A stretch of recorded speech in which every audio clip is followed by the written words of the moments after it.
Hello, everybody. Hey, how you doing? Excellent. How you doing, Jarrett? Every day's a good day. Definitely, especially if you wake up. It's better than the alternative, right? That's very true. A wise man. That's why you're here to teach us, Cliff. Good to see you, man. I try. Well, no, I don't like using the word try. You either do or you don't. So glad, Josh, glad I caught that. Glad I was able to get it to you in time. Thank you. Yes, I appreciate that. I'm just getting polls set up for us here. And I noticed the last slide, which is awesome. The last slide. I'll have to double check. CPEs. Oh, yeah. Was that due to my post or just? I have had that in my slide deck for a month or two, but people pointed out that if they don't have a certification, they don't tend to use it. I'm just going to stop doing it. But yeah, I think it would be worthwhile for us to start doing again. And that's also why one of my latest posts I did to the CISSP Plus, because I felt it was very valuable, but I didn't want to mislead, or it's above and beyond what you need to pass CISSP. Yeah. So that's why I posted it in the CISSP Plus class. Okay. I don't actually, I barely pay attention to that group. I feel a little bad. Oh, thank you. I'm joking. I haven't quite figured that one out yet. I'm just a free group member. So that was supposed to be for the ones, my understanding is for CISPs that have their CISP and helping with getting a job. Interesting. And referrals and connections, and so interesting. Yeah, it's something to look into. Maybe is something that further down the line a little bit, I could probably help out with that a little bit. That would be awesome, man. Because I'm going through that process where you and Vincent, you guys have jobs. Mm-hmm. And I have found a couple of, that's my daughter, sorry. I have found a couple of places that I'm starting to appreciate their value, that go above and beyond. And you also saw the latest information I gave you from Arpita, correct? Yes, I'm sorry I haven't gotten back to him. No, that's fine. That's fine. So I'm just trying to share with you what they're asking me, and I'm just a fly on the wall at days. We need to get you to be more than a fly on the wall. Like you said, you got some time right now. Vincent, I think, gets back this week. We'll chat. All right, good. So hopefully Saturday will be an actual first time for me. Yeah, I hope so. I'm hopeful so. It's been a couple of weeks. So. Let's see. Okay, I'm gonna put myself on mute for a couple more minutes and finish up. I apologize. No, you're all good, buddy. You're all good. Mabo Wanku, please tell me how to pronounce your name. So, because I do not like mispronouncing people's names. Hello. Hello. It's you can actually call me Bola, but it's pronounced Mabawonku. All right. Give me one moment. Let me bring up a closed caption. Can you say that again, please? Mabawonku. But you prefer to go by Bola, B-O-L-A. Oh, Bala. All right, thank you. Well, I bring up closed caption because my hearing's not the greatest. Okay. So, all right, and I will try to make sure that I call you Bala, which is the last 4 letters of your last name. So I'm just trying to connect. My first name. All right, so Bala is your first name. Yeah. All right, I do apologize. I realized.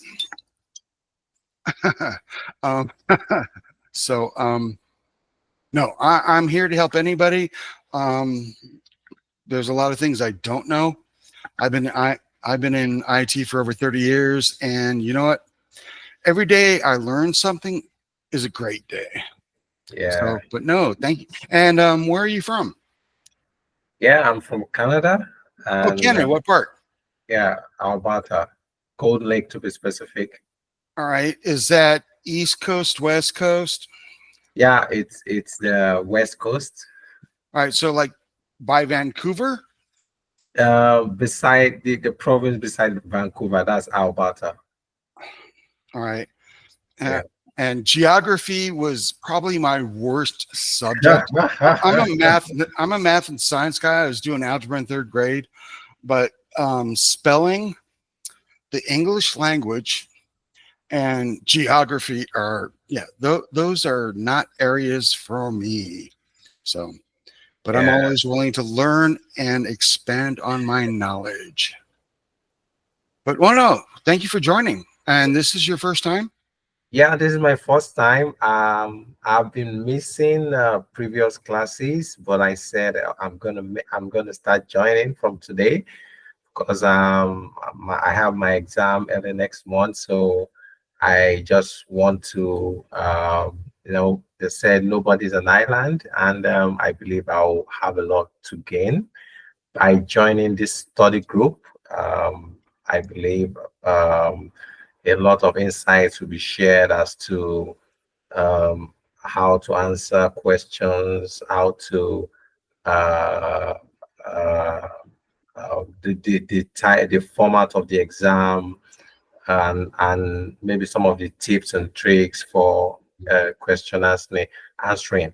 I know it's going to be quite different from ISACA because I did my CISM a few years back, and All right. All right. I don't I'm just trying to Well, Bala, you've come to the exact place you need to be, because this is a very active study group. A lot of people participate, and we're glad to have you. thank you for having me. Yes. Yeah, it's great to meet you, Bob. My name is Josh. Jared, it's good to have you on the call, MD. Robert, I don't think I have met you yet. Welcome to the group. Adam, nice to have you here as well. Thank you, guys. We'll have a few more people trickling in, and over the next couple of minutes, we'll hang out here. Yeah, Robert, where are you joining us from in the world? I am in Atlanta, Georgia. Okay, very nice. Very And nice. I was on the last call last Tuesday, and I'm sorry I missed you.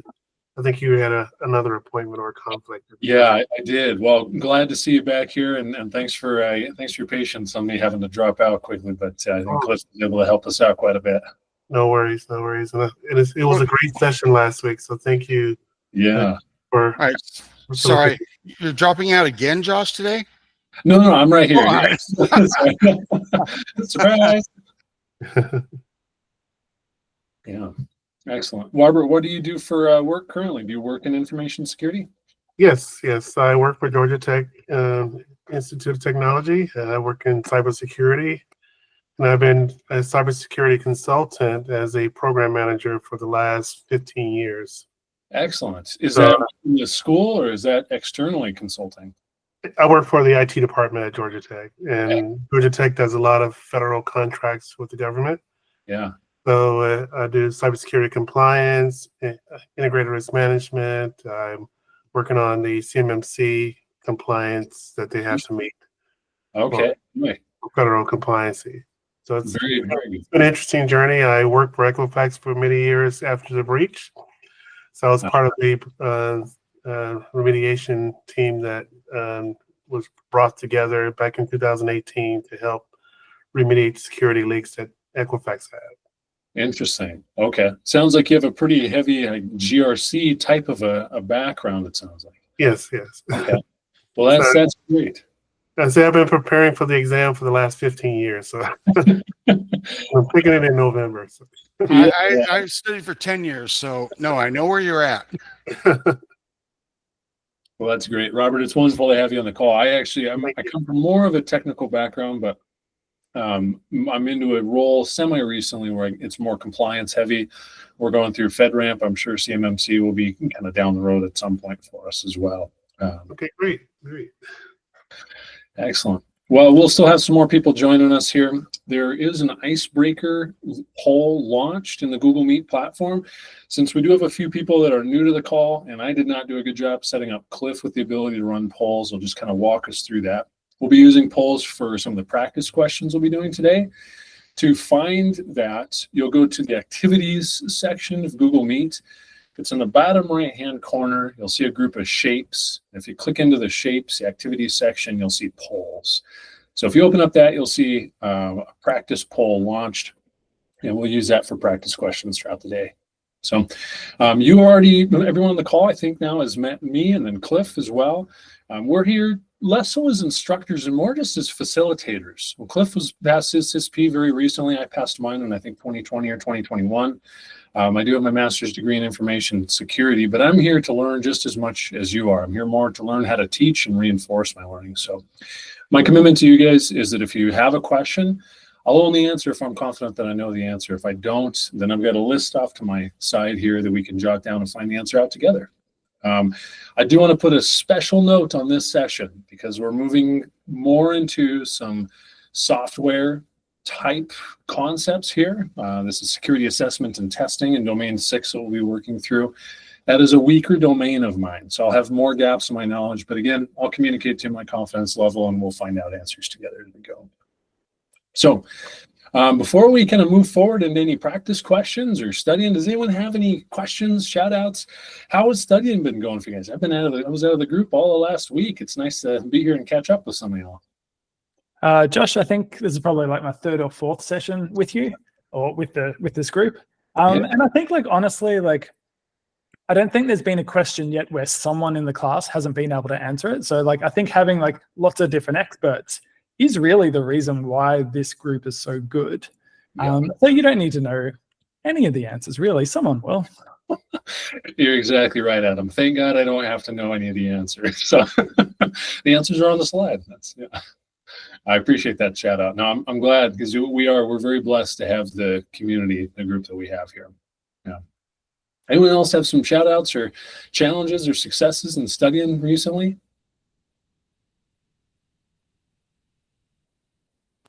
I still keep learning even after I pass my CISSP. And that's another reason why I keep coming back. Because one thing I really like about this group is other people will put a turn on it or a twist on it that helps me learn something that has been vague to me. And it's just like, oh, wow, that's a good way to remember it. Mm-hmm. And so, no, I appreciate everybody in the group and their input. So, no, this is a great group. I like it. Awesome. Well, thanks, Cliff. I appreciate that. Elaine, it's wonderful to see you. Thanks for joining us tonight. Good to have you. Okay. Anyone else have anything specific to studying? Any topics they're struggling with or moving into or found some good, helpful resources on studying? If you don't mind me asking again, I actually put a question in the schools.com community post thing. And I'm not sure that anyone saw it, which is fine. But basically, I was curious about if anyone knows. So you got single sign-on, and then you got federated identity management. Yeah. And I'm just curious, so I understand those two concepts. I've seen them in play. But I'm curious, when you are using a SaaS tool within your company, so your company has SSO, but you're using a SaaS tool, and often there's that button that says log in with your SSO. Is that SSO because it is kind of SaaS, or is it better, or is it just something else? That is a really, really excellent question, Adam. Really excellent question. So I'm going to repeat just a little bit of info back to you. So interrupt me if I'm not understanding it correctly. But sometimes if I go to some SaaS application, software as a service, SaaS, and I want to sign up with my organization, I might use my company email address, and it might use my Google email address or something like that to log in. Are you thinking more in a professional Google Workspace type scenario, Adam? Yeah, so I think what you're talking about is really federated identity management, where you use Gmail or even Twitter or something to log into a SaaS tool. I'm actually asking about when you're in your company and you go to a SaaS tool, and there is a button to say like log in with your company SSO tool. So you click on that, and then maybe it like, I don't know, hooks up to Okta or something, and then you log in without your user ID and password because it's using SSO, but it is a SaaS tool. So I guess you're outside of the normal company firewalls. That's a great call out, because you're absolutely right. It is SSO. You've configured single sign-on, but there's the big distinction between SSO versus federated identity is SSO is internal, single domain. Federated identity, we bring in external domains. So it depends on the scenario of what type of SaaS you're looking at. So if you have something like Salesforce, but it's not self-hosted and you're using the Salesforce domain, then you configure single sign-on, but it's enabled through federated identity. Versus if it's maybe an internal application that you're standing up, then it's just SSO. But it really depends on what is the scope. Is this something that is this a SaaS application that we're taking and making ours, hosting in our domain? Or is it something that we are going to still access through maybe the company provider's name? In that case, it would be more federated identity. But does that help answer your question there, Adam? Yeah, no, I think that's exactly right. Okay, perfect. Yeah, great question. Really great question. Yeah, single sign-on and federated identity, those really tripped me up at first. It took me a while to really understand the differences in use case, because the lines can get kind of grayed, especially when we're used to seeing that Google prompt of, do you want to log in with Google, or do you want Google to, like OAuth? Do you want this application to be allowed access to your calendar, your Gmail? And they all can kind of look the same from a user perspective. So yeah, really, I think it can get pretty complicated pretty quickly. Yeah. Well, great call out. Thanks. Excellent. Anyone else have any questions or shout outs before we move on to practice questions? We're going to be focusing mostly on domain 6 today, security assessment and testing. This is a fun one, not my strength, but it's very interesting, I think. I think it's among the more interesting domains. Okay. So the next slide is going to be a practice question. For those of you who are new here, so I'm going to end our icebreaker poll. And what will happen next is the next slide will have a practice question and 4 possible options. Spend some time thinking about it. What I'm going to do is set a timer just right next to me here for about 50 seconds. That's a little bit faster than what you should try and average for on a per question pace on your actual exam. Which I believe is 71 seconds. Yeah, ballpark 71 seconds or so. So we want to try and push your pace just a little bit. You'll have 50 seconds to just read the question, read the answers, and then we'll discuss afterwards. You will also, once you've picked out your answer, you'll go into that poll section. Again, that's in the activities pane with the shapes in the bottom right, and you'll submit your answer there finally. It's a little easier to read on the slide, but put in your answer in the polls, and then afterwards we'll discuss. So please don't put your answer in the chat until we have a chance to chat things through together. So I am going to get a timer up here, and we will get ourselves going. Let's see, clock.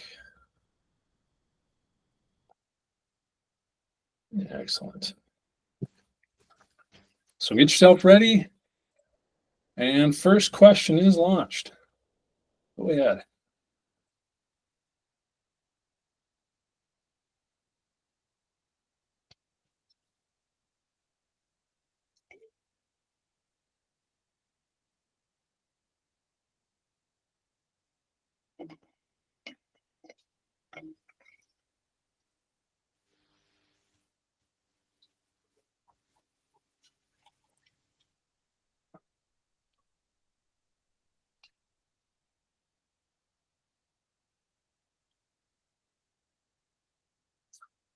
Nice job. Keep the votes coming in. A couple more seconds.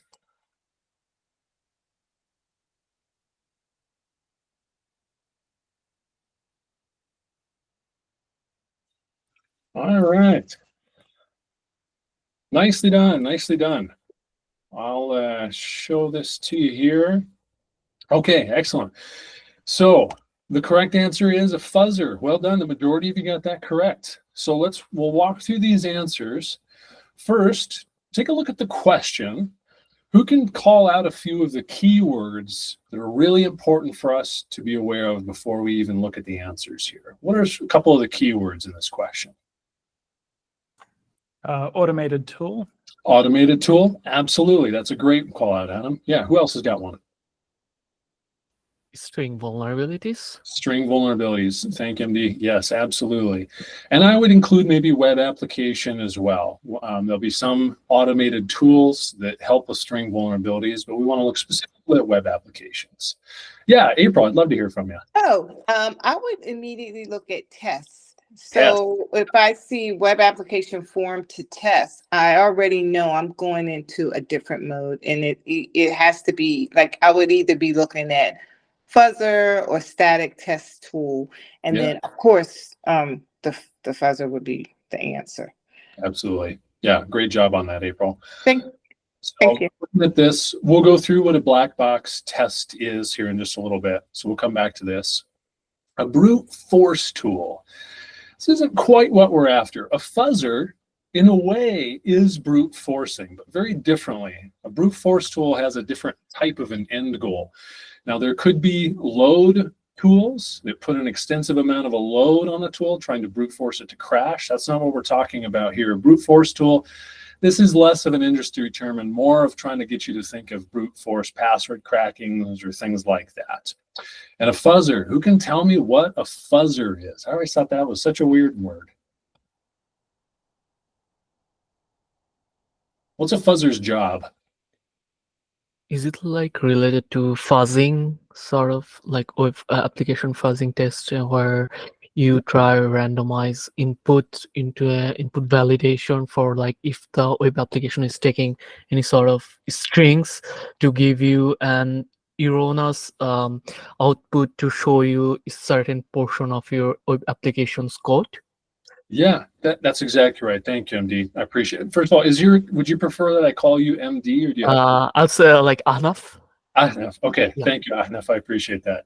So like Ahnaf called out for us, a fuzzer uses kind of missed case testing almost. It throws information into different fields to see what happens. Let's test this. Let's do some extreme testing. It's like if they have you've seen maybe commercials where they're showing the new best truck, and they put it and they rumble all the tires so you can see how the suspension's doing. And they drive it in the desert. They freeze the whole thing to see how it does in extreme temperatures.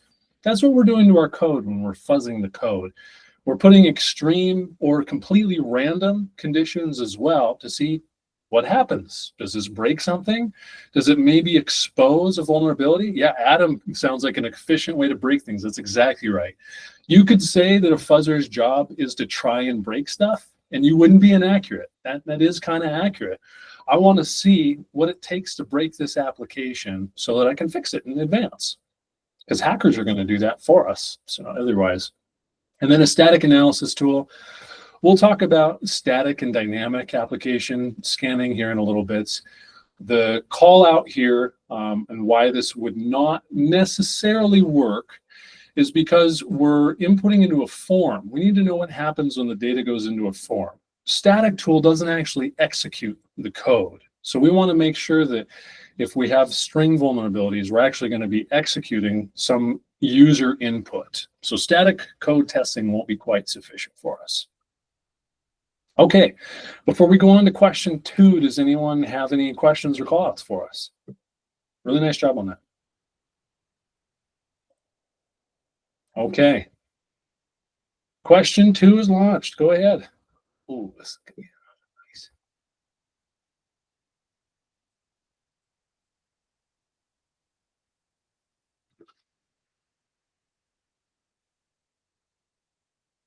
We work in the coolest field.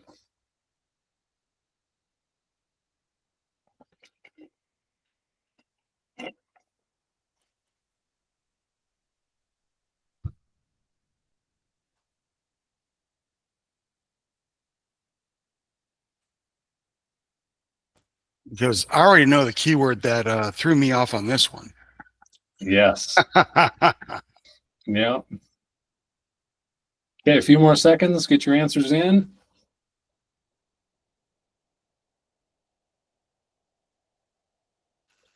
Okay, nicely done. Nicely done. Nice. Okay, the majority of you got it. The correct answer is OpenVAS. Okay, so besides Cliff, someone else point out a couple of our keywords that are really important for us, because there's one that is critical. Remotely? Remotely, absolutely. That's a great one. What are a couple other keywords here? Open source. Open source, Venkat. Absolutely. Open source is one of the most important keywords we need here. And that's what I stumbled on. April, did you have a call out for us?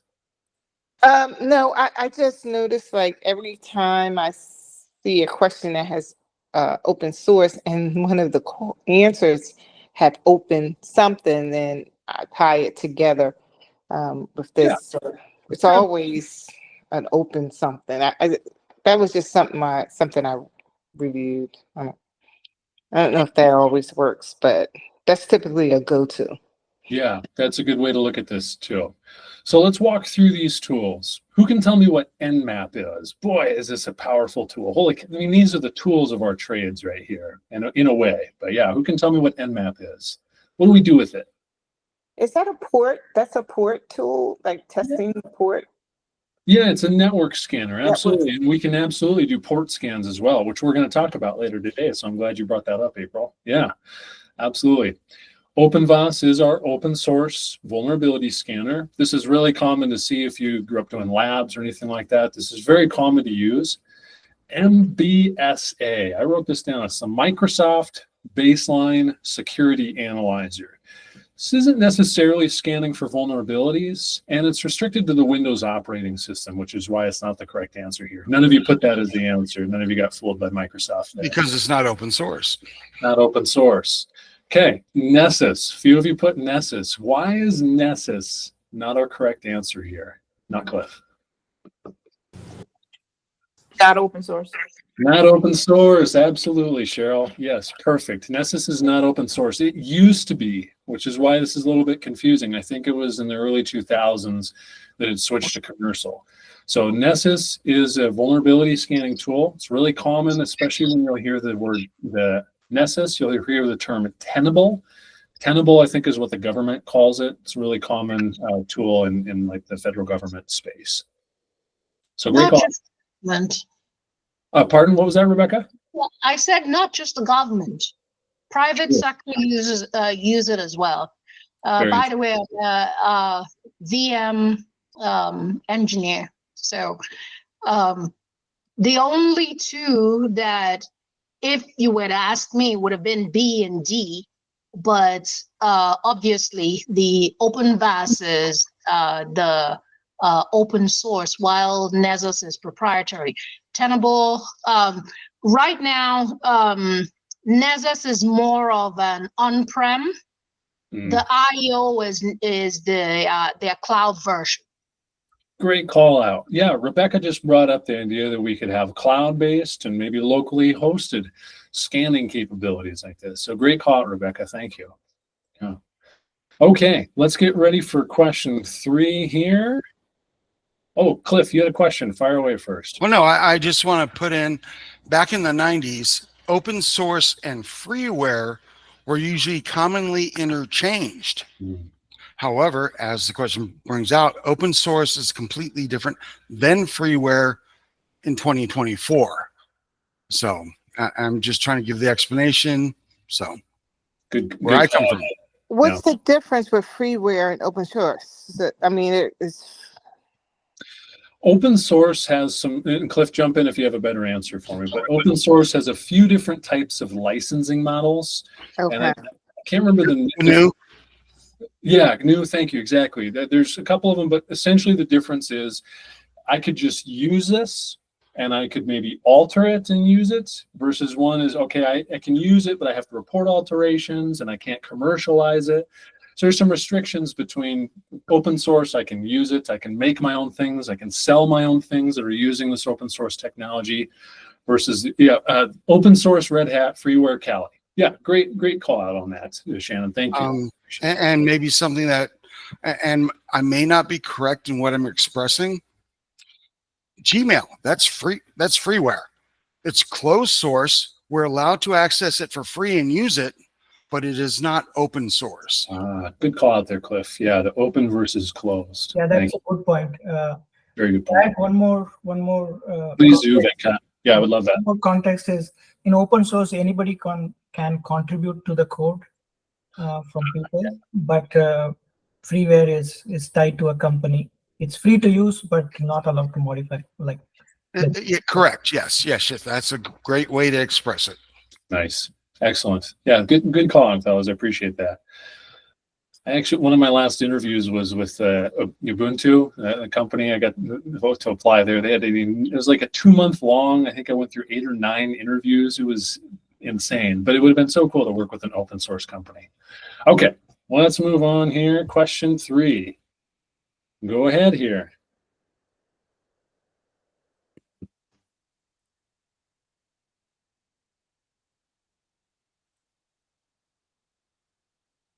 I'm going to give you guys a little less time on this. I think y'all should be able to get it pretty quick. And Josh, just so I can express, doing this, the polls and the timing, I respect what you do. We'll get you set up on it, man. That's my fault for not helping you out.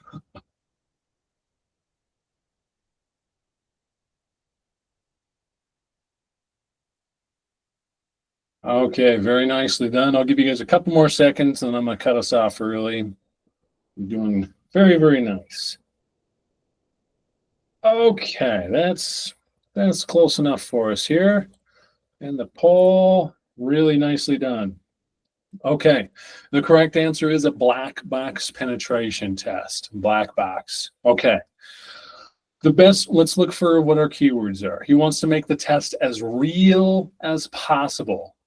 He's not been given any information about the bank other than what's openly available. And that's the key here. I have another slide here that walks us through this. Your black box, you have no knowledge. Think of a room as completely closed and it's just dark. You don't know where you are. You're looking around. You're maybe feeling. That's what an attacker is doing. They're blind. They're doing their reconnaissance, feeling around, doing scans, a lot of what we're talking about today. It's black box testing. Gray box, you're given some of the information. White box, it's open doors. They might give you credentials even to do some of your testing. So very different depending on the use case that you want to do. And I saw a couple people maybe posting in the chat. Okay, Shannon asked if there's other terms that replace black or white. Yeah, okay. Yes, there are. For the white box, think of white as being like milk. You can't see through it. Then they came out with clear, and to even further go on to that, they've now made it crystal. Because you can't see through milk. Interesting. Okay. Yeah, that's interesting. Yeah, there might be some other terminologies. These are the ones you'll hear most commonly in the industry, but it does sound like crystal box penetration or clear is coming around too. For the CISSP exam, focus on these, as that's still the nomenclature that they use for those. Yeah. Okay. April, yeah, go ahead. Do you have a question? Josh, I remember a question saying something like, if the tester is part of the testing, then it's considered a gray box. So, I mean, yeah, it would depend on the amount of information they were given. Right. So if he was part of the users, like you may hear it, because I kind of like was iffy around what really is gray and what, because black, you know what's black and you know what's white box, you know the difference. But gray is always this little fine line. And one of the things I read is if the user has some type of involvement in the test, it's gray. I mean, can somebody give a little bit more? I would say the amount of knowledge that they've been provided beforehand. Okay. Yeah. There might be, I'm not sure if this is what you're maybe referring to, April, but let's take the case that Jim is an auditor, a security auditor for the bank, and he's going to a different branch to do the audit. Is that kind of the scenario you're referring to? Yes. Yeah. In that context, you would probably call it a gray box just because the person is ingrained in the organization and knows so much that it would be really difficult to call it a true black box. But in this scenario, if Jim is a contractor to work with this bank and he's only been given those 2 pieces of information. Definitely black box, right. But Yeah. what are some incidents that is a gray box? Because that's what I keep getting. Well, I'll give you, or Venkat, yeah, please go ahead. Can I add a few things? I have worked in QA engineering in the past, so that's why I know a little bit about this.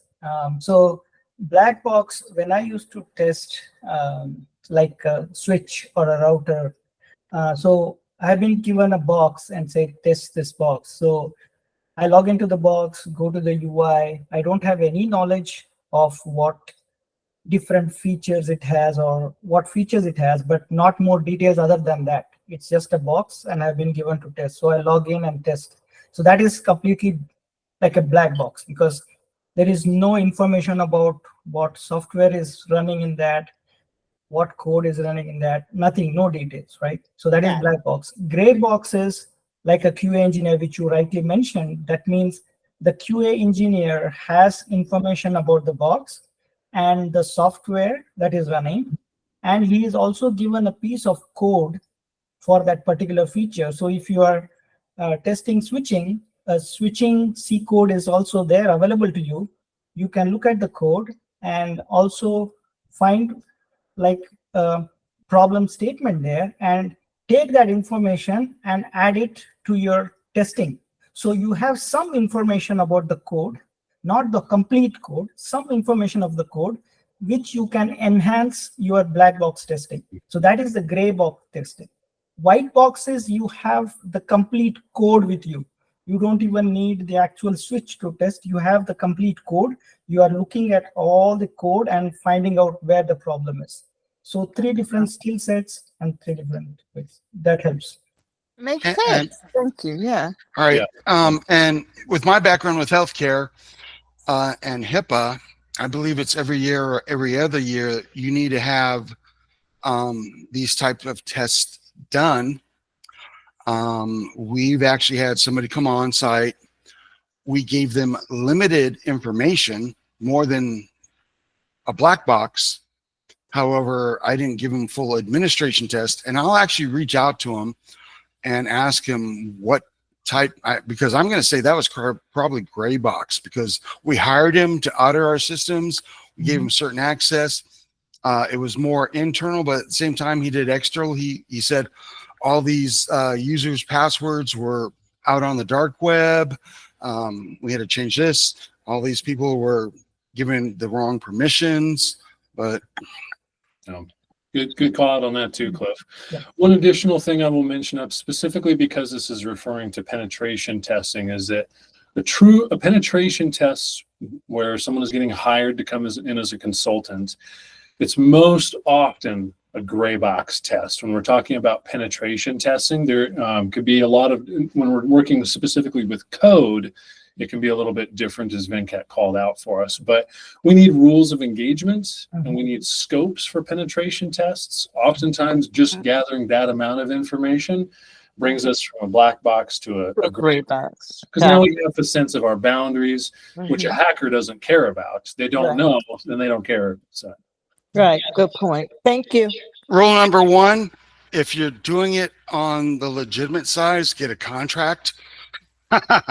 Otherwise, you are a hacker and you will be charged.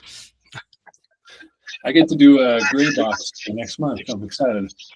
Okay. Aside from that, a bounty could be a black box. Yeah. So it's not necessarily, a code bounty could be black box because the organization has already put it out there and people are, it's legitimate since they're being asked to, basically it's a try hack me, an official try hack me by a company soliciting that's a good point. That's a good point, Rebecca. So Rebecca brought up the concept of like a bug bounty program where sites will have programs set up offering people a reward if they will submit information about vulnerabilities or things that they discover.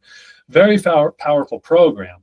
And exactly like Rebecca called out, this would be a black box unless for some reason the bounty hunter had information about it. So yeah, really great call out on that, Rebecca. Thank you.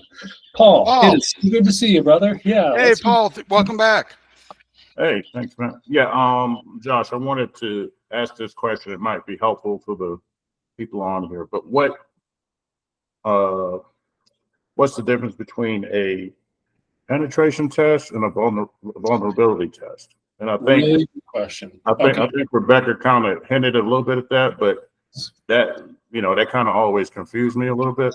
This is a special question to me, Paul, because I wish that more people knew the answer to this. It's not complicated, but I'll just share a personal story. I used to sell both of these services. This is a part of my role as an information security manager. And it would infuriate me when my salespeople would be selling my vulnerability scanning package and they would call it a penetration test. And it would just drive me bonkers. So they're very different. A penetration test, it's usually performed with a human element. There are more and more automations for pen testing that are becoming more popular, but almost always has a human element involved. We are sometimes doing actual exploitation, active exploitation within bounds and within a rule of engagement. We're driving. Actually penetrating a network, penetrating a system. We're trying to get access where we shouldn't have access. A vulnerability scanner, and there's different types, but a vulnerability scanner is more passive.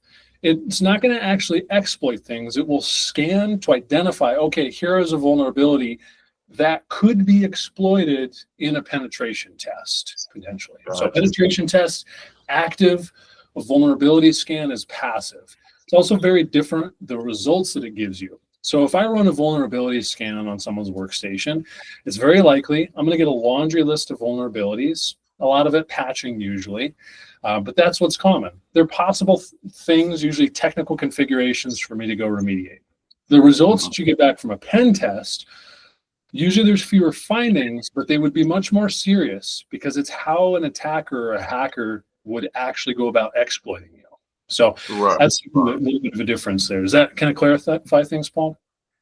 Yeah. I just wanted people on the call to hear it as well, because that kind of always confused me a little bit. But yeah, that's a good explanation. And if I can add, back then. Go ahead. Go ahead, So Rebecca.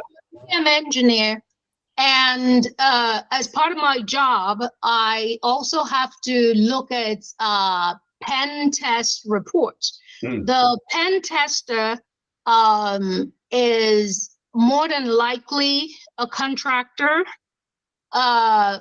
would do, depending, as Josh was saying, the scope, if whatever network path is within scope for testing, depending on what they're assessing for, they would run their scan and write up. The fun part with pen testing is just going in there and just, diving in. The grunt part is writing the report.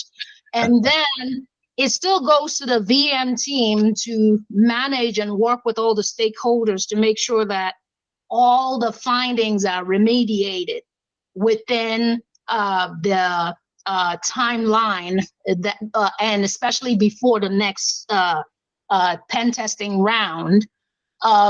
For vulnerability management, it can be a network scan. That's for discovery. So essentially, all the assets, VM is continuous. You want to make sure that every nook and cranny of your enterprise, all the assets, that there are eyes on them, and that you're reporting on them, and you give metrics, depending on how often, of how much of the environment is being scanned, what's not, if there are exceptions or teams that haven't quite gotten their act together. You'll be working with them to get all of that situated. Then there are authenticated scans. Those are when logins, depending on what OS it is, you have actual service accounts. So you want, let's say, a super user account associated with, if it's Tenable, Rapid7, or whatever it is, to have that access so they can go in and truly do a full scan. Whatever is out there, they want to pull and poll all of that and report back. I often call it, refer to it like those are space shows. So you have the mothership, and then you have the fighter planes or ships that go out. The fighter planes and ships are your agents, which are on each asset. They are constantly reporting back to the mothership, which is the server itself, whether it's cloud-based or on-prem, reporting to it, and everything is then put together in the database that gets shown up on your dashboard. So that's basically how it works. But regardless of whether it's pen testing or VM, the VM team is responsible for the whole thing, unless the company doesn't have a dedicated vulnerability management engineering team. Yeah. That was wonderful, Rebecca. Rebecca brought up a handful of things related to penetration testing and vulnerability scanning that I don't know if we'll get to all of them today. One of the things that you brought up, Rebecca, that's related to, I see Shannon and Adam in the chat were chatting about what are the similar terms. We have penetration testing where we have black, white, gray box. What is the same for vulnerability management? And there are a couple of terms that we use. Rebecca brought up the idea of credentialed. So you could do a credentialed vulnerability scan versus an uncredentialed vulnerability scan. This is a black box, white box. White box in the sense that we have credentials. We can go much deeper into our test. Take the scenario that a hacker has cracked some admin credentials. Rebecca mentioned the idea of using service accounts to accomplish this. So that's one aspect. We can do credentialed versus uncredentialed vulnerability scans, Shannon. Another difference we could see is internal versus external. Am I wanting to do a vulnerability scan on my workstations, my printers, my servers, things that are in my local network? Or am I wanting to do an external vulnerability scan? Am I wanting to scan web applications for vulnerabilities? Am I wanting to scan a website or a web server, something like that? So there's a handful of those differences, but internal versus external and credentialed versus uncredentialed are probably the most common differences that you'll see in vulnerability testing. So. Yeah, thanks for that. By the way, the external holds more weight because you want to make sure that your external facing assets are much more secure, because if anybody can get to them, that's it's easier for those to be tampered with versus what's within your network, your internal facing assets. So if you have like SLAs for how quickly to remediate stuff, the external facing assets findings should have a smaller window. Yes, absolutely. Yep. Great call out, Rebecca. We're talking about risk assessment now. We found a potential risk. What do we do with it? So yeah. Cliff, do you have a final shout out for us before we move to question 4?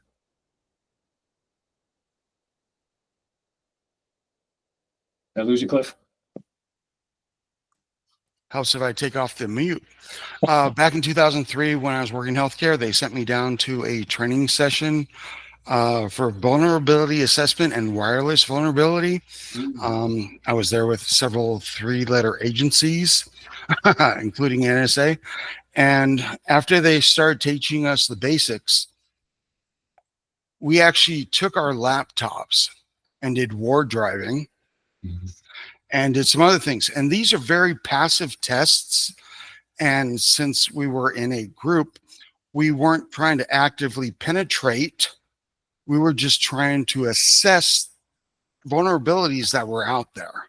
So hopefully that kind of clears up a little bit between the differences. Yeah. Nice call out, Cliff. Awesome. Okay, let's get ready for question 4. Put your thinking caps on. And oops. There we go. Okay.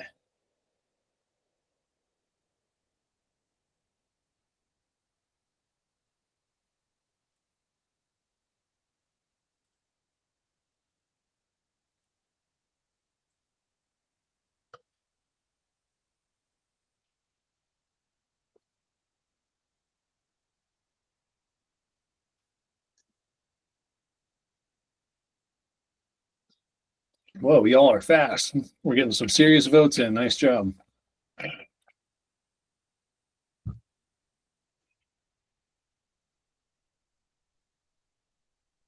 Couple more seconds to get your votes in.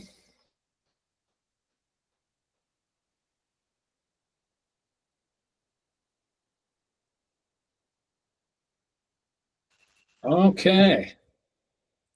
Show you guys the results. Nice job. We have the majority for interface testing, which is correct. Okay. So what type of testing is used to ensure that separately developed software modules properly exchange data? Okay. So we've talked about fuzzing. Could fuzzing help us out here potentially? Is there any use case where we might fuzz something in this exchange?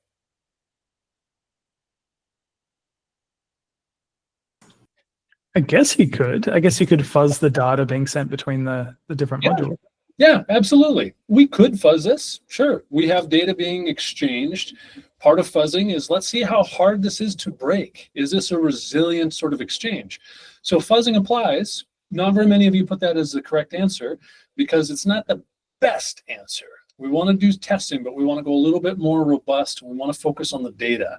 So dynamic testing, same sort of a deal like Adam just called out. We are testing dynamically in this situation, or we should be including dynamic testing, but interface testing. Who can tell me why interface testing is the correct answer? Who's feeling confident about that? Because interfaces are where modules or applications are sending data to another module or application. Like that is what an interface is. It's that connection point. So that's what we're testing. Yeah, beautifully stated, Adam. That's perfect. We have separate modules that are exchanging data. So we take their interfaces and we test them. We test the interface between the two. Tell me why it's not API checksums here. Why is this not the correct answer? So lots of different other interfaces that aren't APIs. Yeah, lots of different other interfaces. And checksums, this is more validating the integrity of data. So similar to fuzzing, similar to dynamic testing, we might be incorporating API checksums into this testing, but we don't know for sure. What we know is interface testing captures the use case that we have here. So yeah, great call out. Good job. April, you had a question or a comment for us? Yeah, a comment. I personally like this question because typically when you see interface testing, you see application to application interchanging things. But here it had made you think a little bit. It said modules.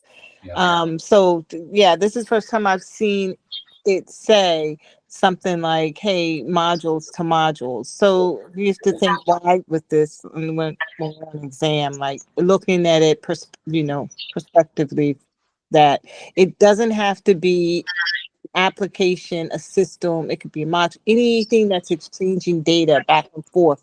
Yeah. You need to make sure it's interfacing each other properly. Absolutely. Absolutely. The interface aspect, like Adam called out, is that's what we're looking here. Yeah. Well done. Rebecca, you had a question or comment? No, a question. Can you give an example of am I on mute? Oh, No, you're fine. Yeah, go ahead. Yeah, interface testing. I'm a wee bit confused. Sorry.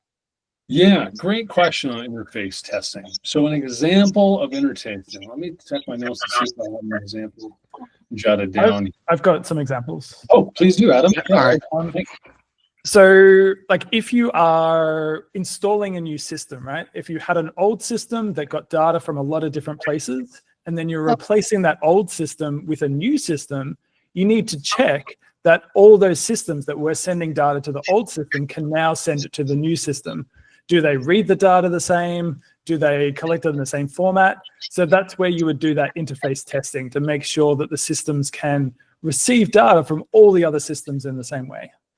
Okay, let me see if I have an example that might help. What about downstream systems? Like Rebecca, think of it as you have a system that has, there are other downstream systems that it needs to do to complete the transaction. It has to go through other systems. Then they're interchanging. Like they may report, like check off. One checks the social security, the other one checks the date of birth, the other one does a credit check, and it reports back to the mothership, as you say, the main one, and says like, hey, yeah, all of these things check out and this is it. But you need to make sure all of those things are interfaces and they're exchanging data properly. Okay. I have an example. Yeah. With healthcare, we got a brand new EMR, electronic medical records, and we needed to make sure that all the information from the CAT scans, the MRIs, the lab equipment, which was older technology, the data they produced was able to interface and then change into and be imported into the new electronic medical records. And I hope that helps. Okay. Yeah, I see what you. Yeah, thanks. When I suppose my confusion was on that module. So, like in programming, a piece of code, if you break down a program into several different pieces that have various functionality, those can still be modules. So that's what I was thinking about. If you were talking of within an application or an interrelationship between applications.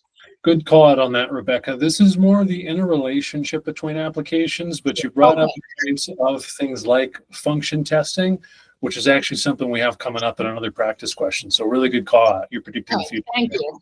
Yeah, nice job. I can add another example if. Venkat, please do. You guys have had just wonderful examples. I'm learning from you guys. So yeah, please do. Yeah, one of the example is the API, right? So we use API to communicate between two. So that is an interface. But before API, what we had is a software agent. So think of your network security devices. You have a firewall, switch, router in your office, right? And then you have a modern day SIM that often comes in your CISSP exam.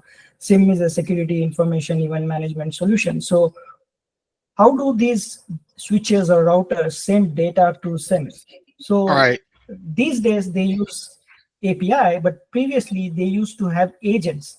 So the agents sit in between these two and collect the logs and send it to the SIM.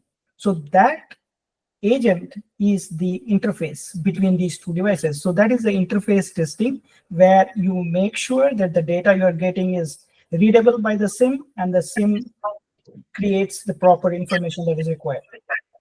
Thank you. So integrated applications. Yes. So in this case, let's say, what is it now? What's the popular SIM? Splunk is a pretty popular one. Thank you. So when Splunk is integrated with Tenable and feeds off of Tenable, you want to assess and make sure that it's up to date. You don't want to find out that you have 200,000 criticals showing up on Tenable, but only showing 10 on Splunk. Yeah. Right. And I've been in IT for 30 years, so I would look back more like a DBA, a database administrator, try and convert it all into another database. They need to sit here and it's like the name field, the last name field. So the interface aspect of it. Absolutely. Yep. Good call, even as to the data mapping as well. So yeah, great job, Cliff. Yeah. Okay. Well, great examples. But those are really, really helpful. All right. Let's get ready for question 5 here. So get yourselves ready. And here we go. Go ahead.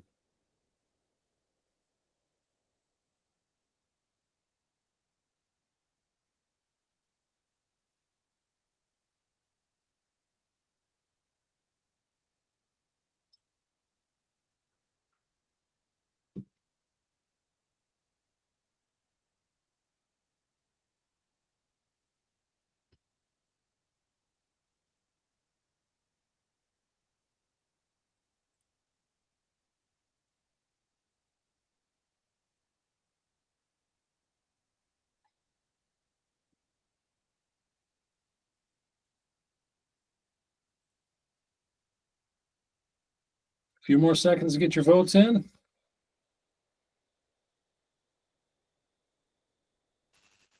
Okay. Ooh, nice. We got more of a split vote here. That's what I like to see. All right.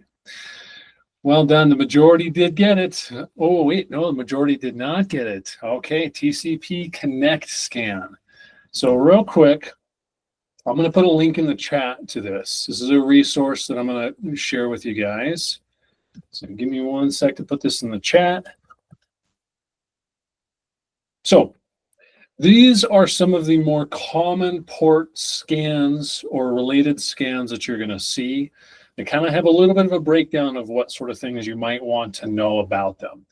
This isn't a list that is worth memorizing all the way, but it's a list that's worth understanding, or a table that's worth understanding. So that when you have a TCP Connect scan versus a TPC SYN scan, that you can kind of understand what's going on. Specifically, I mean, in our question, we had what happens when there's a port open versus what happens if the port is closed. Like if there's a firewall or something, how does a system respond to these different types of scans? So first of all, why do we use these types of scans? What sort of information are we or a hacker trying to discover if we're going to use, what was the example we had, a TCP Connect scan? What kind of information are we going to gather from that? Trying to see what ports are open or services might be open. Absolutely. What stage is this in penetration testing? What stage would this be referred to as? Recon. Yes, reconnaissance. Absolutely. We're trying to figure remember that if we're in a black box, eyes are closed, we're feeling around. This is our port scan. We're feeling around with a port scan to find out what systems are out there. What services are running? Okay, I've identified some services. What runs on those services? What's on those ports? What might the vulnerabilities be based on that? So we're not going to go through in detail on these, but that link is in the chat. You're welcome to reach out to me if you lose it over school, so I can get that posted for you as well. But take a look through here. Take your time. A TCP Connect scan, we're going to try and go through that full three-way handshake. The SYN scan, we're just going to send a SYN packet and see if the system responds or not. UDP, it's not as commonly used, but there's some ports where if we try and do a TCP type of a scan, the UDP port is not going to respond to it, or it's going to respond differently than we expect. So UDP is a little bit less common. ICMP scan, we're just pinging. This is a ping sweep, essentially. So take your time. You can go through some of these to learn a little bit more about them. We are most commonly manipulating the flags that we are using. So you see like a fin scan. We're going to light up the fin flag, finish flag on here, because it can bypass some firewalls. Some firewalls aren't configured to block that. So if we send something unexpected, something like a fuzzer might catch. If we do something unexpected, something that the system isn't supposed to have happen to them, hackers get information from that. They get information based on how a system responds. Even with, there's these resets that are returned. Even when a system returns a reset packet to them, saying the connection's closed, something like that, we can sometimes use data within that reset package to give us a sense of whether that port is actually open or functioning. So there's an amazing amount of data. Hackers are very clever. There's an amazing amount of data that we can gather through these different types of scans. So spend some time going through those on your own time. Reach out if you have questions on them, and we can go over them in a separate session.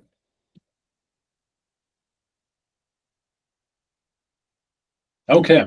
Anyone have any questions immediately before we move on to question 6? Sorry, I hope I'm not keeping all of you from asking questions, but Love your questions, Rebecca. Keep them coming. okay. So all of this, what you shared just now was port scanning. And the question is the same utility being used in various ways for the different categories? Yeah. Am I using Nmap for the TCP Connect scan, for the SYN scan, or are there different tools for different actions? The answer is it's mixed. There are absolutely different tools for different actions. Nmap is a really popular one. Nmap is able to do most of the things you would want to be able to do without getting a little bit more technical. But Nmap is capable out of the box with the different flags that it has on commands you can use to run these different types of scans. So you can run these different types of scans on your own just with different flags. Okay. Does that answer your question, Rebecca? Yes, yes. The It's interesting to do so. I sorted it out. Yeah, I was thinking that there were different utility. I was looking at the columns in there and didn't see one for command. So I just wanted to verify. So yeah. Great question. There are a lot of different tools out there that will help us to do these things, but in general, they can be a mix of them can be found in any tool that's capable of network reports. Okay. Yeah, networking is my actually zeal. So this questions, just bear with me, folks. Yeah, have some fun with these. These are great lab exercises. Okay. Well done, well done. Let's get to question 6 here. Let me get my timer up. And, oh, okay. Well, I guess this was one other slide I forgot that I wanted to go through here to show you what is the difference when we're running a type of scan. What happens? How does a system respond to that? So here's an example if we have an open port and we're going to run a 3-way handshake so you can see what happens here. So we're going to send the first SYN packet. What does this capital I mean here? Who can take a guess at what that I is? Yeah, April. Initiate? Yeah, it could be initiate. I think here it would be an increment here, an increment counter. Could be an initialization vector. Usually you would see IV here, but this is a counter that we're going to use. So it helps when we're doing this. We send a SYN packet to our host. We're saying, hey, I want to start this 3-way handshake process. And we include a number, a counter. When they respond, they increment that counter by 1. So they respond to our SYN packet with a SYN ACK packet. You can see they include J here. I don't know why they picked J. There might be a reason. If someone knows it, please speak up. But they're including their own equivalent of a counter here. And when we respond with an acknowledge, then we increment that as well. What does this system of using incrementing numbers here, initialization vectors, what type of attack does that help us prevent? Man in the middle. Man in the middle, exactly. They're going to have a much harder time inserting themselves into the middle of these conversations because we have this counter. Either we're going to have 2 messages that have identical counters, which is a red flag, or we're going to have a message with the correct counter and one with something that's made up by a hacker. So yeah, great call out, Adam. Well done. When we're looking at a closed port, there's a firewall, then we're going to get a reset package sometimes here. Or close could be closed as in it's not open, not available at all. So there's different ways that a system will respond to different types of packets. So if we send a fin packet, not a SYN packet, a finish, what does the system send back? If we send UDP, what does the system do? Does it respond? So use that table that I provided in the chat there to go through. You can study those a little bit. You don't need to go in an amazing amount of detail, but focus on the more common scans, which for the most part are kind of in order, I would say on that. It's not absolutely. But. Okay, now let's, you have a question? Could host B not respond at all? Or does, okay. So it's not like every system sends something back. Absolutely. That's an excellent call out. One of the things the reason a hacker wants to memorize that table is, okay, if I'm going to run a certain type of a scan and the system doesn't respond, what does that mean? Does it mean the port is closed, it's off, there's nothing running? Is it up, but there's a firewall that's just not responding? So yeah, that's absolutely right. You might not get a response. It'll depend on the type of scan and what you're scanning against. So yeah, great call out, Adam. All right, here we go with the next practice question. Go ahead.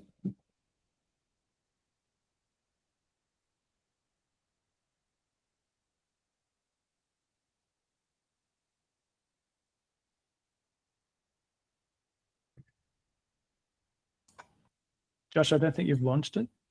Oh, Yeah, I don't think it loaded. I appreciate that. I did not launch it.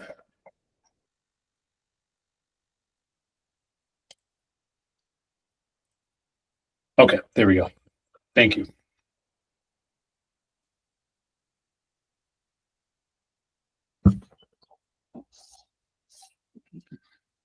This is a tough one for me.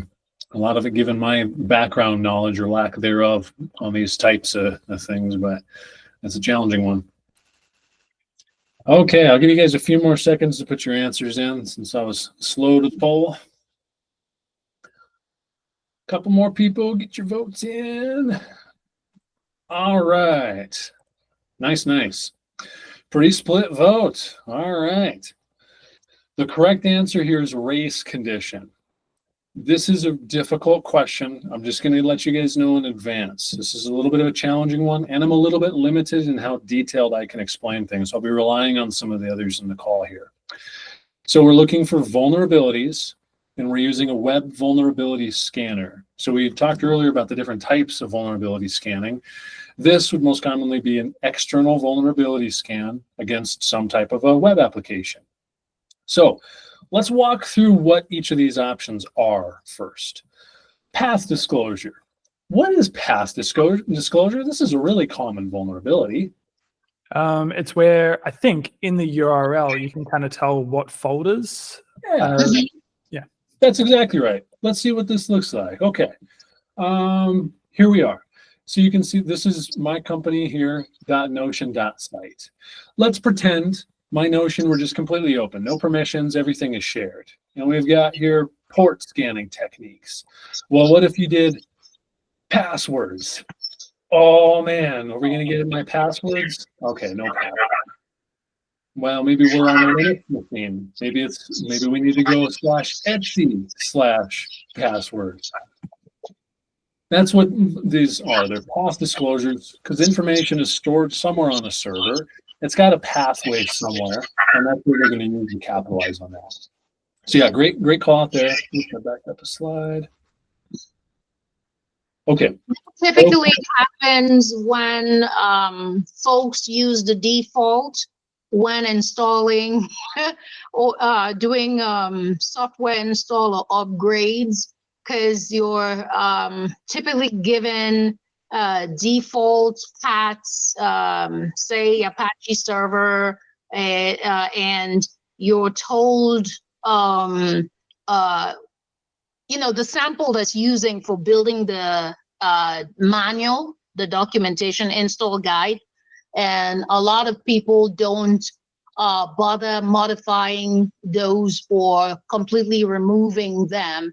It essentially what you use in your dev to validate or certify that the install or that software will work for your environment is not advocated for use in prod. In prod, all of those default, whether the default password, the default path, the default user, admin, or whatever port, all of those should be scrapped. But most times, a lot of admins forget, and their test that they do in dev, they propagate the same thing into production, and that's when you end up seeing this sort of thing. I once had to do a poem for the ticketing system Remedy, where they had this path disclosure in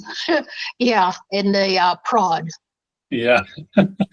Yeah, not a thing to mess around with. And one of the reasons is that it could lead to this next one, local file inclusion. We found a pathway that's maybe disclosed. We know what pathway is there. Well, maybe we can find another pathway to an actual file that's local on that server, like the password file where we store hashes.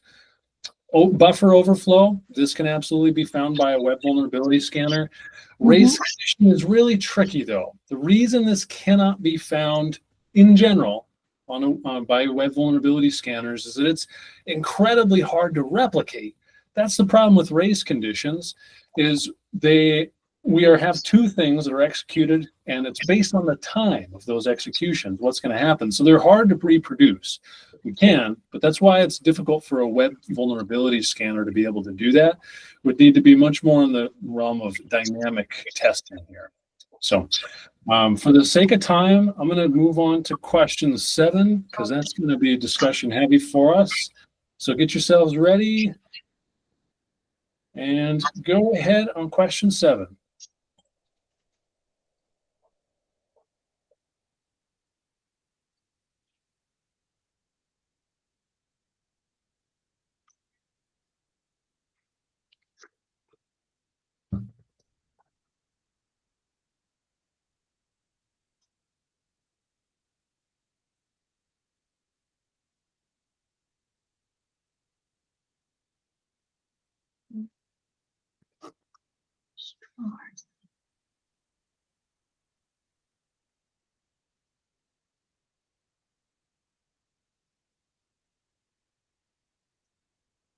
Okay, a few more seconds. Let's see. All right. Nice job. Just about everyone got that. Threats categorization. Absolutely. Stride. We're looking at threat modeling. There's a lot of different ways that we can do threat modeling. Stride is a very common, very popular one. And I'm going to move forward a slide so we can focus on this. I know the quality of this isn't super, super high from a picture standpoint or granularity, but there's a lot of focus on the threat piece for Stride. There's a lot of focus on this, and that's in the acronym, so it should be focused on this. But the property being violated is what I want to talk about for this. When we have a threat, it's a threat against something. What is it a threat against? When we look at risk assessment, one of the things that we chatted about is that, Rebecca, would you mind muting your mic? Thank you for it. Yeah. So when we're doing risk assessments, there's risk against something. We start with identifying our assets. That's when we're taking a step back from this. We identify our assets first. Could be physical assets. It could be data processes. Our data is an asset as well as our processing activities. Our vendors are assets. Our employees are assets. And there's risks and there's threats associated with those assets. Now we can look at the property being violated. So you can see the CIA triad being nested in here, along with a lot of the identity and access management concepts that we've talked about in recent weeks. And they correlate here. So we use this as a way to find out what could possibly violate the core principles of cybersecurity. What would violate the law of confidentiality? Well, information disclosure. What for authorization? Elevation of privilege. So the property being violated is, back here. The property being violated is really important to know. You want to know the threat, but if you know the threat and the property that it's being violated, and they're obviously linked very closely, they're a mirror image of each other, that will help you a lot if you have any threat modeling work that you need to do. Because if you have an asset, you can go through and identify, what do I really care about for that asset? Is it integrity that's most important to me? Well, if not, then maybe tampering isn't my focus point for threat modeling. I can go through though, and I could find areas of threat for my assets here. So Stride threat modeling is really interesting. We could do a whole session just talking through examples on this. There's lots of great YouTube videos on threat modeling that I'll encourage you to watch. Just in the interest of time, we'll keep moving forward here. But I'll post the source of where I got this slide or this image here in school afterwards. Does anyone have questions on threat modeling or Stride in general before we move on to the next practice question? This is a huge concept. I know we're only spending a couple of minutes on it here. Okay, get yourselves ready for the next practice question then. And here we go. Rebecca, this kind of is circling back on some of the things you were mentioning earlier. So.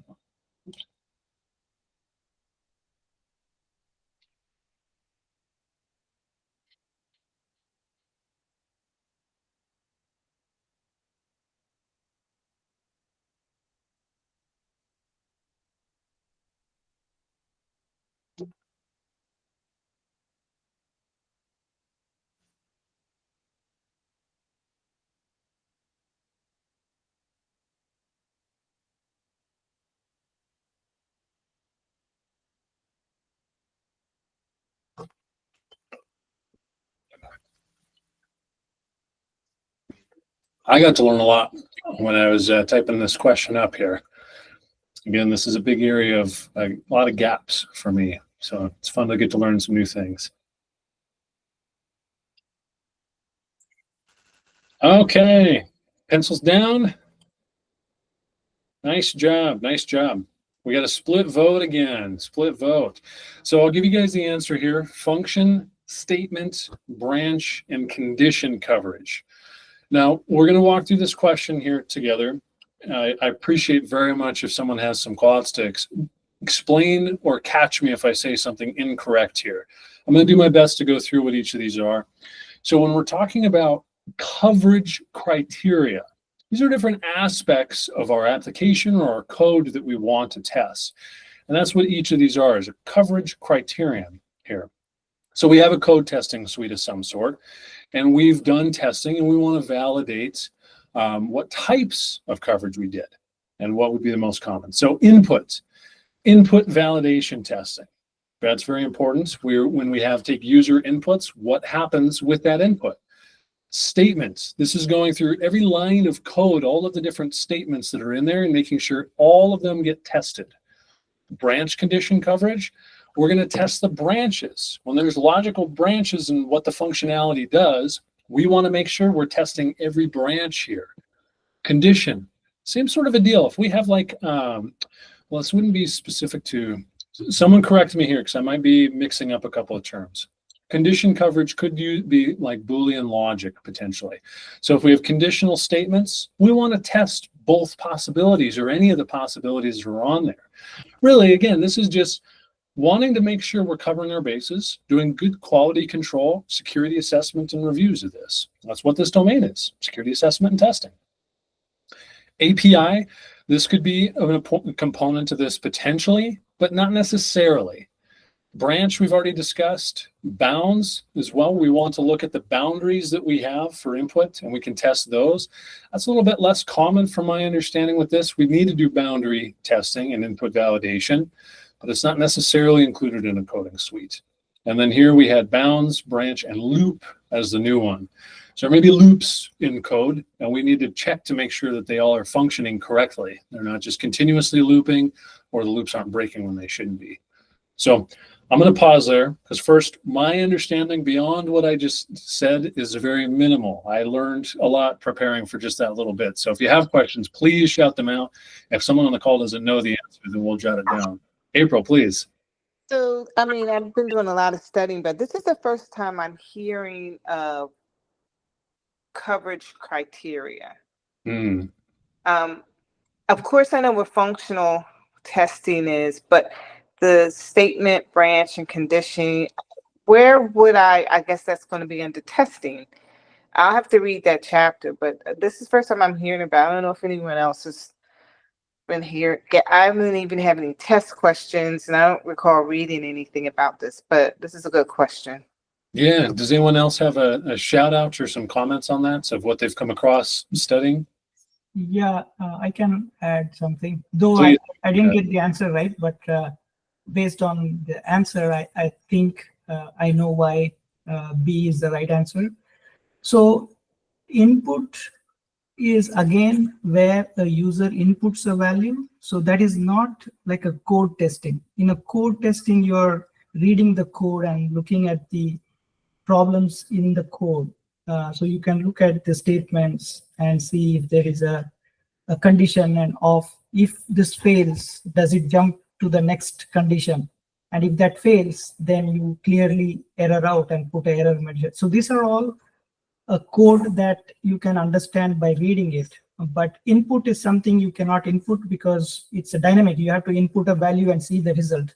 That is wrong there. So that is why the first thing is wrong. The API is also wrong because API is a code. But when you're looking at the API, you are not doing an API testing. You are still looking at the code. That means the API statements, but you are not doing an API test. So that is not code testing. That is beyond code testing. You're dynamic testing. So that is why that answer is wrong. And bounds, branch, loop, these are all the external testing, like dynamics testing. Bounds is you are putting a value in the code. Say the code says we accept numbers for SSN, we accept 2 digits, 3 digits, and 3 digits, right? In that format. So if you go beyond that bounds, what happens? So unless you put that code and test it, you won't know. But reading the code, you know that the input is correct, or the condition coverage is correct, or different branches are correct. Loop is something, again, loop is, does it, if you enter a number, does it go into a continuous loop and the software fails? You can know that only after you input that value there. This is not code testing. So based on all different things, only B stands out, where you're not inputting anything, you are just reading the code and testing it. Okay, because that's what I chose. I chose A because I was thinking about input validation, but I didn't have any understanding of the statement and branch or condition coverage. But it makes sense the way he broke it down. I knew it was an API and loop and all of those things. I was just struggling between A and B, and now I got it. Thanks. Thank you. Venkat, thank you for that explanation. I really appreciate your help with some of those areas of my lack of understanding. So really well done on that. Thank you. No worries. No worries. It looks like Adam had some comment. Yeah, Adam, I saw something in the chat from you on there. Venkat, you and I were saying the exact same thing. Beautiful. Thanks. Yeah, checking the inputs, but doesn't actually run the codes. Yeah, we're missing an aspect of dynamic testing versus this. We're testing the code itself here. So yeah. Rebecca, did you have a question for us? What Venkat has already covered, because I was going to ask if this was static or dynamic. Yeah. Well, so that's where we should start from. And if it's not dynamic, then A was clearly out of it. And I think someone else mentioned, I think OWASP has a guide on code testing and the things that are covered. Essentially, some of this might be, but it would be in the lines of how to prevent the common, the OWASP top 10, being able to write the code to prevent any of the OWASP top 10 vulnerabilities. That's what you will be checking for, even if input assessment is being done in the code, in the SAS testing. Yeah, I think you're on the right track there, Rebecca. Yeah. Excellent. Okay, well, thank you for those of you who were able to help me out on that one. I really appreciate it. And let's get ready for question 9 here. My timer up and go ahead.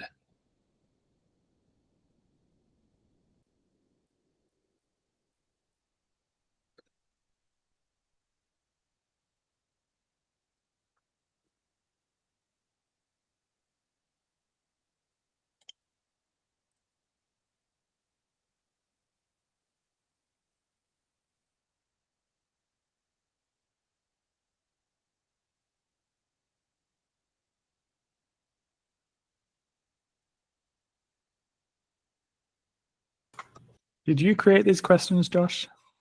Some of them are mostly stolen and some of them are modified. Yeah. They're all pretty mean.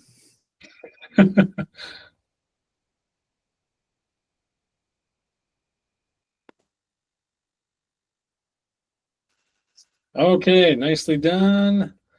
We'll wrap the poll up.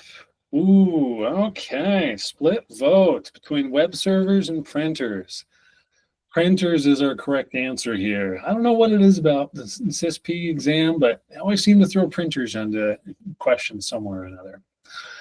So let's walk through this. Oh, Rebecca, go ahead. Printers for 443? Well, we'll go through that, yes. So we have 4 different ports that are open, and we're trying to figure out, again, we talked about the reconnaissance phase. So we'll pick out the port scanner of our choice. We could use Nmap. We could run those TCP Connect scans, and we run them on the list of the most common ports. And this is what he got back. So Alex got back that we got these 4 ports listening here. 80 and 443. We can capture that those are web services right away, and a good chunk of you went for the web server right away, as well as the option there. What about port 515 and 9100? Does anyone know that offhand? And it's okay if the answer is no. I would not know those offhand. I'm going to talk to you about how you might intuit that on an exam of what to do with that information. Did anyone know those offhand? I'm trying to find them jotted down here. Okay, 515 is for line printer daemon, and port 9100 is used for jet direct or app socket. So forget anything that I just said. You get this question in a test. What the heck do you do with it? Let's take the case you don't know what 515 and the 9100 are, as most of us don't. I didn't either. I had to go look them up too. So, well, we know we've got web services. You should all recognize 80 and 443. Those are on your must-know lists. And you guys all identified that we could be running a web server from those ports. Absolutely. A printer can use web services as well. It might be a printer that we access over the web that has some sort of an interface. Potentially, it's even just an interface where we can go see the spool or something like that, where we can log in across our network to manage the printer over using these ports here. So if you're looking at this and you see, I see 2 ports that I don't recognize. I know it could be a web server. Well, do any of these ports have something to do with file servers? Are there specific ports that you could see up here in this list that would tell you, yep, there's files going on there? What are some ports, protocols, or services that tell you, yep, there's file stuff going on there? 22, port 22. Exactly. So we got FTP, SFTP right there. So we are doing file transfer stuff. So, but we don't see those ports, but we know what sort of ports we would expect to see. Wireless access points. What sort of ports would we be looking at here? I'll give you a hint. Not really anything. There are ports, and there's applicability here in port scanning against a wireless access point, but we don't really have anything necessarily to scan against. We're not in the network necessarily. So we can scan that, but there's no specific ports that are associated with wireless. Now, printers, there are. There's a lot associated with printers, and frankly, there are enough that I don't recommend memorizing them. The way I would answer this on an exam is I would recognize there's a web server going on, which all of you did. All of you recognize that there's a web server going on. Even if you put printer, you recognize there is a web server that printer could be using. I see 2 ports I don't know. I know those ports. I don't know that they would have anything to do with files without knowing anything about the ports. I don't think they would have anything to do with wireless access points. So I'm left with printers, just because I know there's a lot of random port numbers I'm not going to bother with. So that's how I would legitimately answer this question in an exam here. There's too much going on for it to just be a web server, but there's nothing going on to tell me it's these 2 answers. So another just test advice, you guys have heard a couple of my test tips. The first is day before and the day of, review your acronyms. Find a list of 1,000 acronyms for our industry and go through it, because it will save you time and it will get you questions right just by knowing what the acronym stands for. So that's number one, review your acronyms. Another one, review your ports, protocols, and services. It doesn't matter what exam you're going to take in our industry. Even if it's not a technical exam, you're going to have ports, protocols, and services on it. So Cliff mentioned, knowing the well-known ports. You don't have to memorize all 1,024 well-known ports, but I would have a good chunk of those, a handful of the most common ones that you can recognize and identify. Just cram right before the exam so it's fresh in your mind. So I know we're coming up a little bit short on time, so I'm going to go ahead and jump into question 10 for us. So get yourselves ready and go ahead.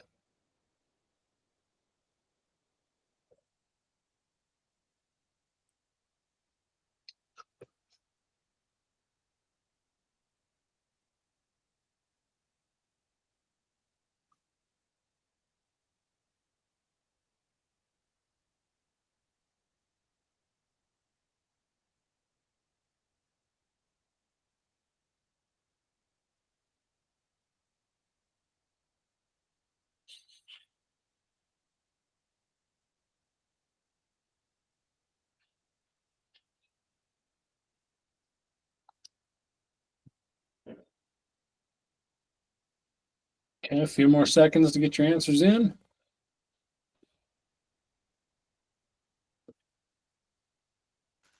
All right. Nice, nice. Ooh, okay. Yeah, interesting split on the votes. Okay. You guys picked what I probably would have picked. Discovery was the most common answer. Gaining access is actually the official NIST answer for this. Now, there are some different frameworks and process flows that you hear because we've talked about, okay, in one scenario, reconnaissance is the first one. NIST has a little bit of a different process, and they have a specific process that we'll take a look at. And I'll come right back to that. Okay, so we have the discovery phase, which you guys have pointed out, and that moves into the attack phase. So we gain access to some system, we've escalated privileges, we've started to browse the system, and we're already doing additional discovery here. That's the trick part of this. And without having seen this diagram, that would be difficult to know unless you'd studied it explicitly. And then, yeah, we're installing additional tools. We have so many tools critical for our trade. And we looked at a couple of the names of them earlier. Even something as simple as Nmap is critical to our profession. Once we're done with that, we'll move back to gaining access to different systems, gaining access to other areas so we could escalate our privileges. So we start this attack process over. And you can see there is discovery that's included within this. As we're browsing a system with new tools, with new access, with new privileges, we're continuing to discover and refine this. So I'm going to go back one slide here as well. This is their penetration methodology for NIST. It's a little bit broader. I like the structure starting with recon. I think it's a little bit easier to understand. Planning is great to hear, but reconnaissance makes sense to me versus planning. I'm planning a penetration test. Okay, well, I want to do recon. So we're planning. We do discovery, which we looked at. We do our attack. We just looked at the attack phases. And then we haven't chatted about reporting a ton. Rebecca had brought up some of the aspects of reporting. You may get some questions related to different security metrics or that reference metrics or reporting, but it's not heavy on the exam, I would say. And I want to, so where this comes from is NIST, and it's special publication 800-115. You don't need to memorize that, but it's kind of good to get familiar with these numbers, the most common ones. And look at that. We've got the name of our domain right here in the title of this. And I'm going to put a link in the chat here to this, just in case you want to look through it. What I want to point out is the table of contents. Look at how much stuff we have in here that we could go. File integrity checking, network discovery. We looked at that. Sniffing. A lot of the things that we talked about are related to sniffing. Josh, I already included a link. Oh, you did. Cliff is on it. Thank you, my friend. So this is when I struggle with a concept, especially, I'll go to the source documentation. Where do you think ISC2 gets their information? They go to these industry bodies whose entire job is to define these things for us. So if you're struggling with the concept, you can actually go to the source a lot of times. So, and you'll learn some amazing things doing it too. And NIST publicizes their information for free. However, OSI does not. However, if you do the correct search function, you can actually find the PDFs that are out there for free. Yeah. I don't know if I can express that, but guess what? I just did. Google dorking is powerful if you're trying to search for stuff you shouldn't find or shouldn't be free. But okay, I want to acknowledge we're 1 minute past scheduled time here, so we'll pretty much wrap it up here. Here, I'll even put up my thank you slide here. Look at that. Okay. Thank you guys for being here. Thanks for your patience, sticking with me an extra minute late. I really appreciate you guys' just engagements, your involvement. I can tell you're studying hard. Thank you for those of you, especially Venkat, for jumping in and helping me in my areas of weakness. No, I really just enjoy being with you guys. I get to learn a lot. So this is a great group, and I'm glad to share what I can, and let's go from there. Let's get our CISSPs. Absolutely. Jarrett, yes, which picture is that you're after, sir? With the install tools loop. Install tools.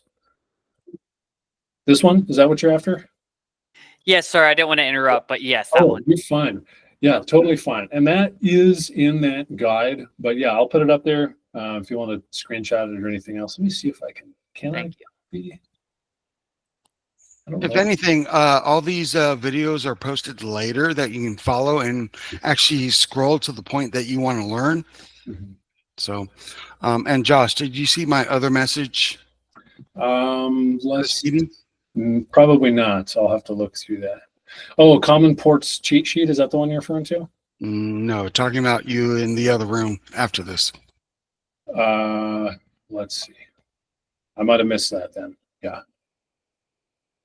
Okay. All right. Have any final questions or shout outs before we wrap up here? Thank you again. I really appreciate your time and your engagement. I can tell you're studying hard and working well. Thank you. Sorry, So much, Josh. in the last slide, in your thank you slide, it said something about like CEUs. I don't Oh, know yeah. what that is. Yeah, great question. CPEs. I'll put up Yes. a CPE slide here. So, Oh, first of all, you guys are all welcome to take off. I know we're at the end of time, so feel free to drop off if you'd like. So, we had started getting in the habit of this a little while ago, Adam, but we have fewer CISSPs or people with certifications they wanted to track their credits for through ISC2.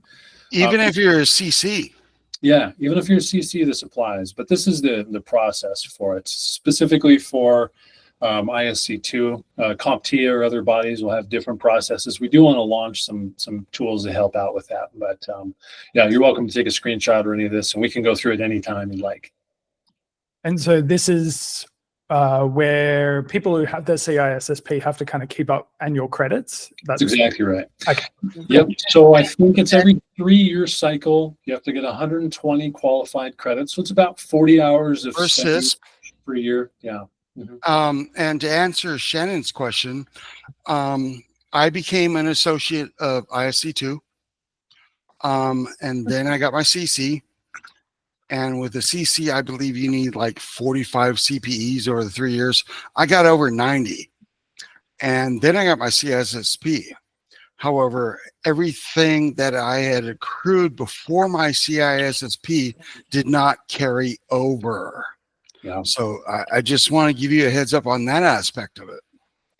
Certifications will often kind of count for that initial body of CPUs that you need. For example, like in CompTIA, if you have one certification and you pass another certification of theirs, it will count for all the CPEs that you need for that other one, but it'll start the clock over essentially, or start the CPE counter requirement over on the new certification.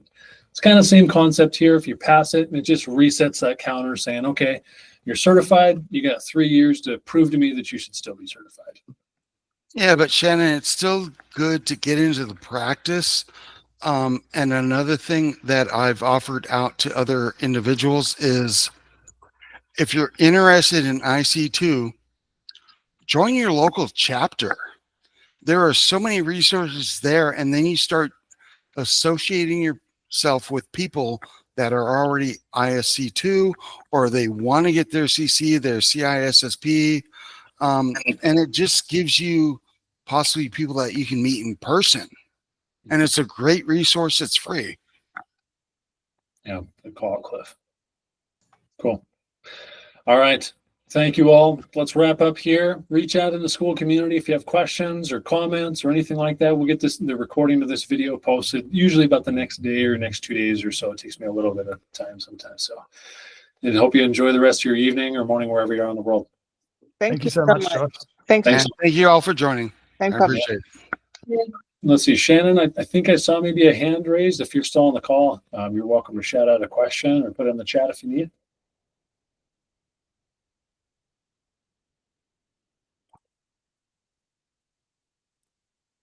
Go ahead, Shannon.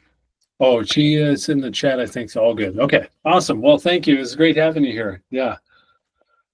Cliff, thanks for your help tonight, man. I appreciate it. You had some. And I'll head over to the other room.